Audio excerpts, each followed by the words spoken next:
হলো কলিজা, কলিজা তিল্লি চর্বি সহকারে এটা ভুনা করব। তো যা যা লাগবে আপনাদেরকে দেখাই। এখানে হলো আদা বাটা আছে, রসুন বাটা আছে, জিরাটাকে আমি ভেজে তেল দিয়ে ভেজে বাটাতে বেটে রেখেছি। আর এটা হলো পেঁয়াজ, আর এখানে আছে মশলা, লং এলাচ তেজপাতা সব মশলা আছে, আর এখানে আছে তেল। তো চলেন রান্না করি। ফার্স্টে হলো দিয়ে দিব তেল। তেলটা আমি 1 কাপের মতো দিব।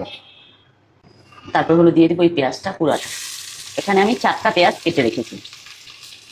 এখন পেঁয়াজটাকে হালকা ভাজতে দিব। আমার পেঁয়াজটা ভাজা হয়ে গেছে।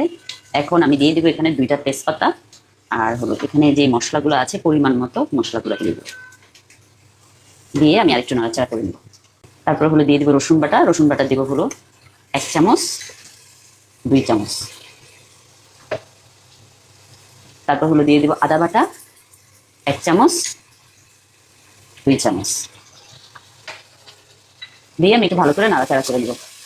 মশলাটা কষানো হয়ে গিয়েছে। এখন আমি দিয়ে দেবো পরিমাণ মতো অল্প একটু পানি, যেন মশলাটা আরেকটু কষাইতে পারি।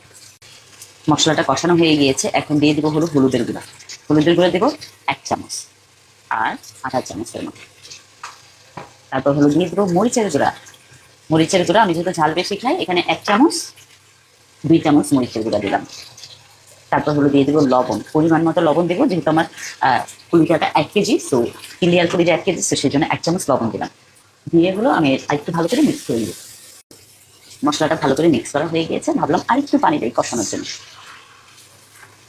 এখন দিয়ে দিব এই তিল্লি আর কলিজা একসাথে মিক্স করা, এটা দিয়ে দিব।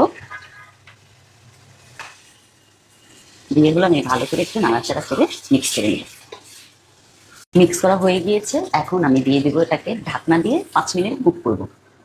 5 মিনিট পর ঢাকনাটা খুলে ফেললাম। কালারটা কিন্তু সুন্দর আসছে। এটা আরো আমার মনে হয় কিছুক্ষণ কষাইতে হবে, যতক্ষণ পর্যন্ত তেল না উঠে যায়। এখন আমি এটাকে ঢাকনা দিয়ে রেখে দিব আরো কিছুক্ষণ। একদম সুন্দর করে কলিজা ভুনাতে তেল উঠে গেছে। এখন আমার এটা কষানো হয়ে গিয়েছে। এখন আমি যেটা করব সেটা হলো, এখানে 1 মগ পানি আছে, পুরোটা পানি দিয়ে দিব। কষানোর পরে পানি দিয়ে একটু নাড়াচাড়া করে নিব। কলিজা ভুনাটা এখন আমি ঢাকনা দিয়ে রান্না করব আরো 20 মিনিটের মতো।